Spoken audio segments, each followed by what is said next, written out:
16 by 9, the bigger picture. Energy drinks promise to charge you up, but are they safe? We put them to the test. This stuff sits beside the flavored waters, the Coca-Colas, the chocolate milks, and we think it's safe, and it's not safe. I intend to try and bring as much light to the suspicious nature of them as I can. That's all coming up on 16 by 9. Here's Mary Garofalo. Good evening and welcome to 16 by 9, the bigger picture.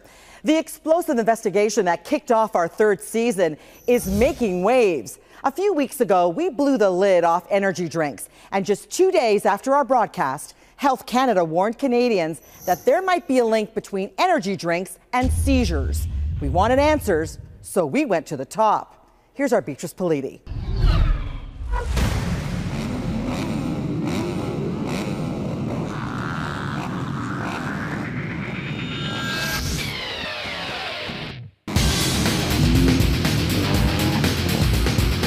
It's high adrenaline, heart pumping, mind blowing, an intoxicating mix of cool, speed, and attitude.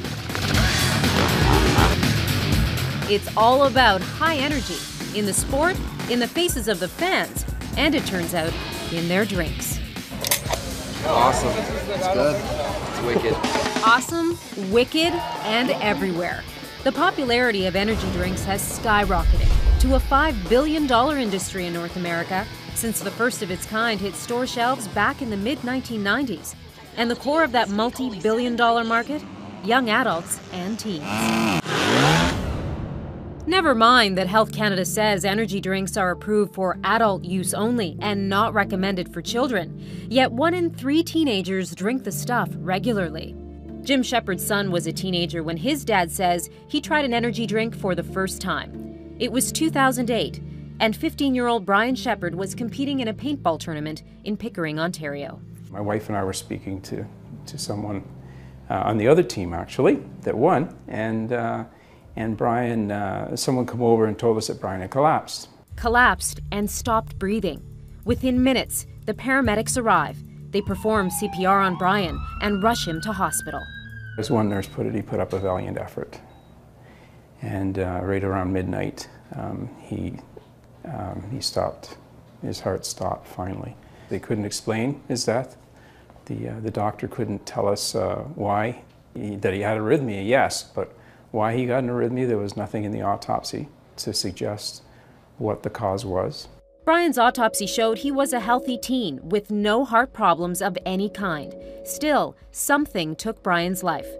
And Brian's father is certain he knows what that something is. He says Brian was not a coffee drinker, but the autopsy turned up caffeine in Brian's body. Caffeine, Jim says, had to have come from that energy drink Brian had. We learned, first of all, that Red Bull was there that day handing out drinks. Brian was witnessed drinking one of these drinks. To me, I think it was a perfect storm. Putting it all together, I think being exhausted, no food, having played all day with an adrenaline-rushing game, that it took its toll altogether. An immediate tinge of guilt went through me because I didn't know what a Red Bull was.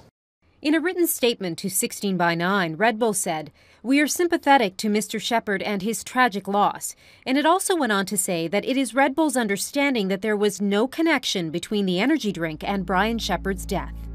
In Florida, Cheryl James understands the grief of losing a son and the frustration of not knowing why he died.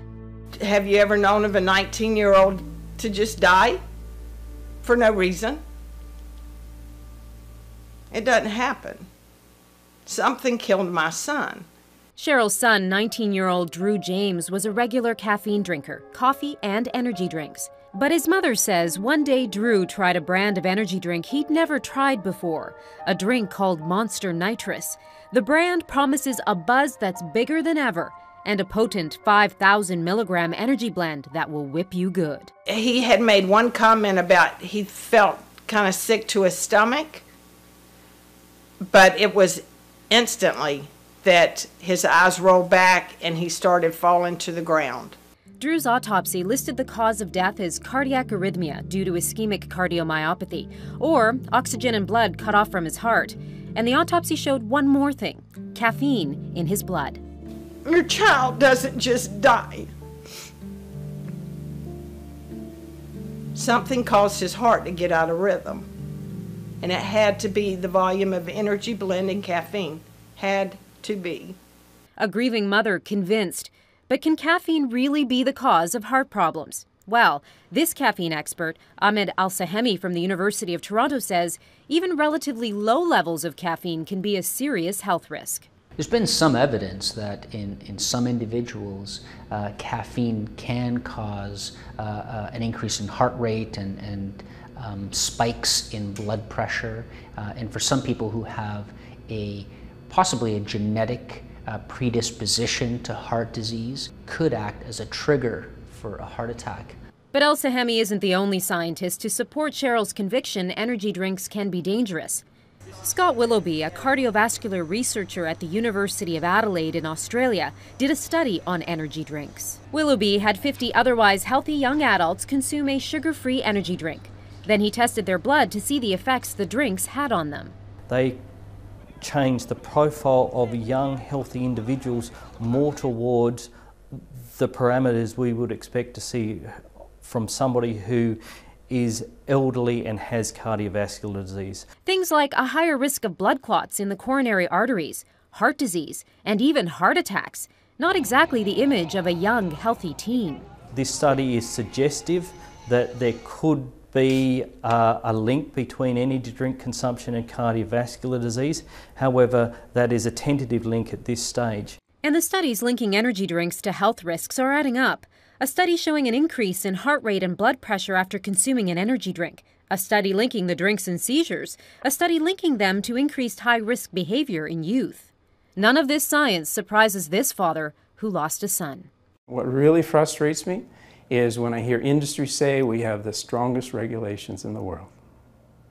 The regulations are mere words. But we did get this from Health Canada records. 78 adverse events from energy drinks have been reported, including 2 suspected deaths. And those numbers likely don't paint the whole picture. Health Canada estimates that for every adverse reaction reported, 10 go unreported. Then how many are really out there? Are there 600, 6,000 in Toronto alone? Are there 6,000 in Canada, 60,000? And while Health Canada requires companies to put warnings on the cans, saying the product is not advised for children, pregnant women, or people who are caffeine sensitive, these 2 parents, who lost teenage sons, say those warnings aren't nearly enough. The stuff sits beside the flavored waters, the Coca-Colas, the chocolate milks, and we think it's safe, and it's not safe. I intend to try and bring as much light to the suspicious nature of them as I can. Still to come on 16 by 9. Health Canada has set the limit for young people. All these products are over and above what the safe limit is. That's all coming up.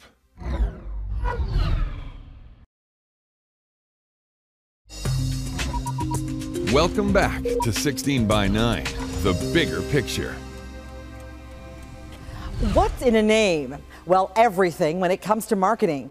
Energy drinks like Red Bull, Monster, and Full Throttle conjure images of rebellion and adventure, and 1/3 of teenagers are buying into the promise of a quick hit.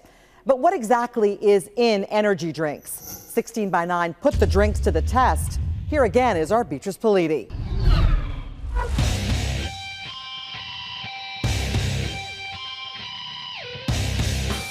They are filling store cooler shelves and drink vending machines. They're called energy drinks, and they are quickly becoming one of Canada's most popular beverages. You can find them just about anywhere, and anyone of any age can walk in and pick up a can or 2. The colorful cans promise an energy buzz, claim to restore mental alertness, wakefulness, and even to give you wings.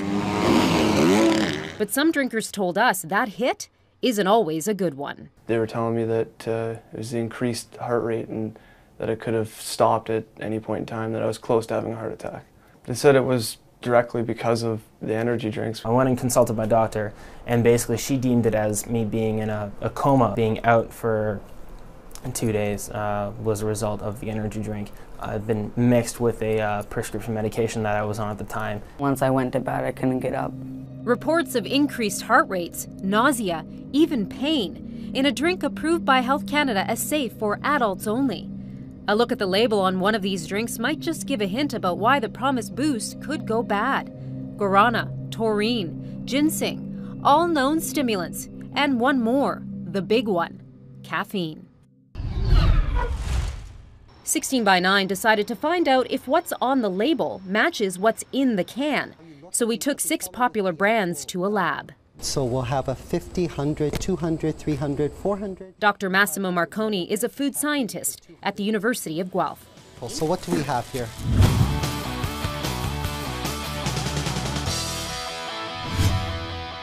One by one, all 6 brands tested.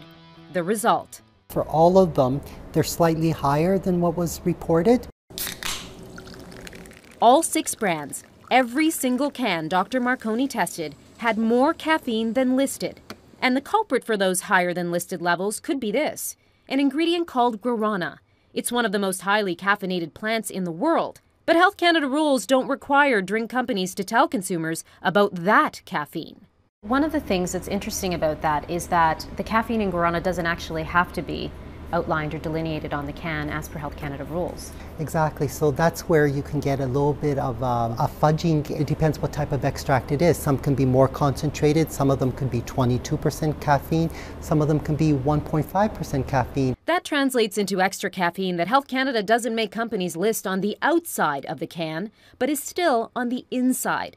And as caffeine expert Ahmed El-Sahemi attests, caffeine is just caffeine. If a product uses an extract from the guarana plant, then they often just label that as the ingredient.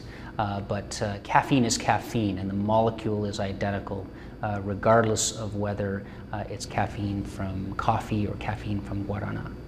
The organization that represents companies selling energy drinks in Canada, Refreshments Canada, claims energy drink labels include a clear declaration of caffeine content from all sources. That doesn't explain our test. 6 brands, all with higher caffeine than listed. So we asked Refreshments Canada to explain, but they turned down 16 by 9's request for an interview, providing a written statement saying, energy drink products that are sold in Canada have been established as safe by Health Canada, and the caffeine levels found are within government regulations. But no matter what the real level of caffeine in energy drinks, there's an even bigger issue, what that caffeine can mean for kids. Health Canada has set the limit for young people, ages 12 to 13, at about 85 milligrams per average child. All these products are over and above what the safe limit is for these young people. In fact, the caffeine in some of these drinks can be as much as double the maximum amount Health Canada says is safe for a child under the age of 13. And then there are all the other stimulants. No one really knows about the safety of putting them all together in one can. It hasn't been studied. There isn't that data to support that. So what you're saying is that these drinks with all of these different ingredients are out there on the market freely being sold to Canadians and to people worldwide, and yet we don't know how these ingredients in these cans interact with each other. Exactly. 16 by 9 asked Health Canada for studies on the safety of energy drinks, but none of the ones provided examine the safety of putting all these ingredients together in one can. I can give you a blue or green. The industry has grown by leaps and bounds since the father of all energy drinks, Red Bull, came on the market in the late 1990s. Now there are approximately 300 varieties, and that boom is owed in part to aggressive marketing.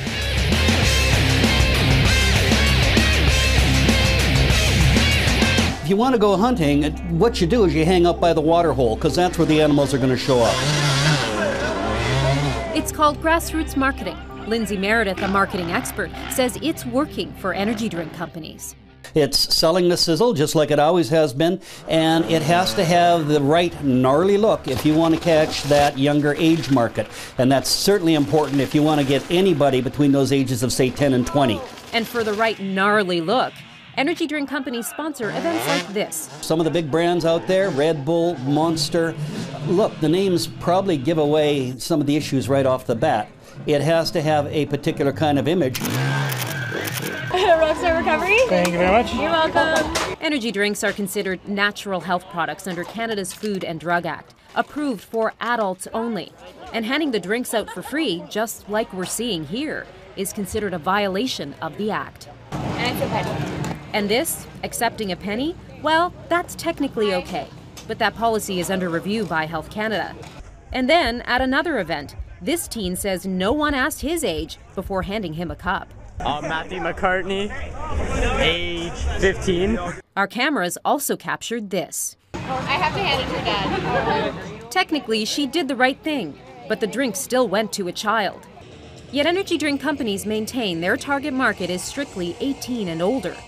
Strange, because 16 by 9 discovered that just this past June, Red Bull products were handed out to students from this Winnipeg high school, and those cans came with a message. After all of the stress of these past weeks, the first thing you should do is take a flight up to party heaven, and Red Bull will give you the wings you need to get there. Sure looks like marketing to teens, so 16 by 9 requested an interview with Red Bull to explain. Red Bull turned down that request, providing this written statement. Red Bull has designed its marketing practices to be in full compliance with Health Canada regulations, adhering to the distribution policy requirements of the Food and Drug Act. But Health Canada is concerned about what 16 by 9 caught on video. Dr. Robin Marles is the director of the Natural Health Products Directorate for Health Canada. We have several instances that we have on camera showing that these energy drink companies are handing out free samples. Where's the policing on this? Our Health Products and Food Branch Inspectorate has been made aware of the instances that you've mentioned and others.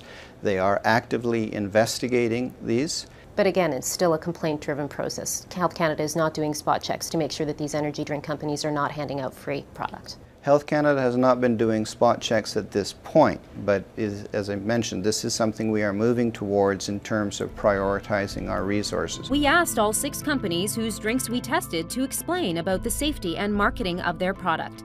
None of the companies granted an interview to 16 by 9. Still to come on 16 by 9. There has been indications that youth have been one of the major targets of the energy drink industry. That's all coming up.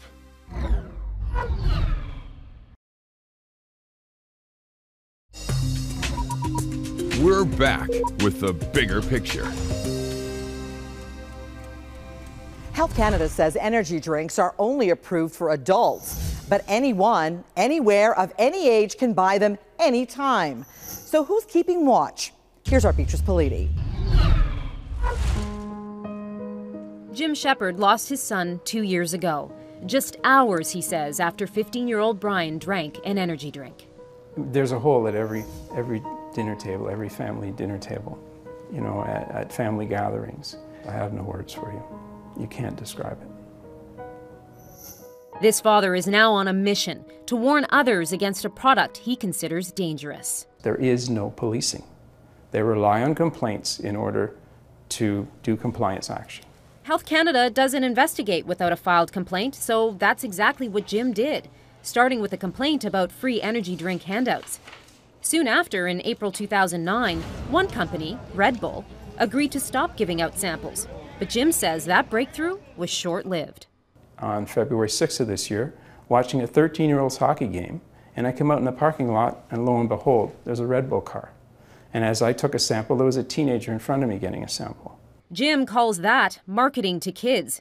And then there's this, cartoon characters on cans. When you see things like that, get nervous. You know that the target market is definitely young people.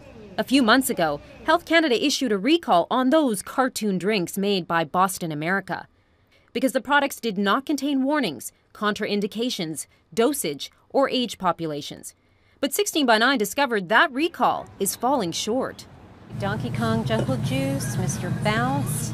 These are 2 energy drinks that Health Canada says are in violation of the Food and Drug Act and should no longer be sold in Canada. We managed to find these recalled drinks sitting on shelves at more than one Toronto store. They don't have anybody to do spot checks. I guess I'll have to complain because I'm the police. All of this has some Canadian doctors concerned, and the editor of the Canadian Medical Association Journal, Dr. Paul Hébert, is one of them. The idea was to put to parents that this is like giving a drug to your kid. This is exactly, caffeine is a drug. be very careful how you give it, if you should give it at all. If there are no real benefits to it, why are we allowing our kids to drink these things? Perhaps what we should do is err on the side of concern and safety.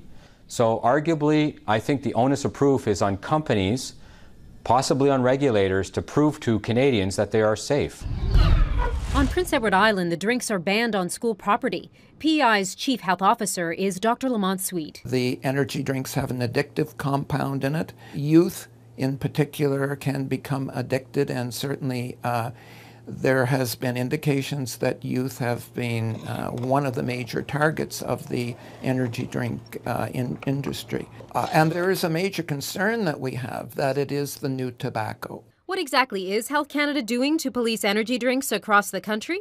The agency says where the drinks are sold is up to the provinces. What's on the label is up to Health Canada. We have explicitly stated on every single label, as well as in all our public communications, these products are not suitable for children or adolescents. Adults only is what we have been very clear on. Is there a consideration to putting an age restriction on energy drinks? Absolutely. Some people might interpret an adult to be an older teenager. So we're looking at the possibility of defining it as 18 or older or 19 or older. Meantime, back in Toronto, Jim Shepherd presses on, all in hopes enough information will convince Health Canada and the energy drink industry that better product labeling, warning of possible adverse reactions, is put into effect once and for all. If an adult wants to consume them, then they can. That's their business, as long as they're aware. As far as 18 and under or youths go, they shouldn't be available to them. We wanted more answers from the top about the safety of energy drinks, so we caught up with the woman in charge, Health Minister Leona Agluka. We have to investigate, and we have to then follow up with what the complaints were, and we'll make a decision from there. Is there going to be a change to the energy drink law? Once we've concluded the investigation, we don't know the outcome of that yet. So again, through the investigations, that we'll be able to determine what next steps that we need to take. One of those steps is a new expert panel appointed by Health Canada investigating energy drinks and the energy drinks industry. Jim Shepherd is cautiously hopeful all this will bring about changes. But those changes, if they come, are too late for Jim. The loss of his son Brian is with him every day. I have two boys, and if they both lived, I think they would have made a very positive contribution to this world. With Brian's death, I think the only way he's going to make that contribution is if I do it. Yes, I don't want him to die in vain. I don't want anyone else to live with the questions that my family does. And that's it for us tonight. If you have a story idea, just call us at 1-877-TEL-169 or visit our website at global16by9.com. I'm Mary Garofalo. Thank you for watching, and from all of us here, good night. If you've got a story idea for 16 by 9, call our tip line.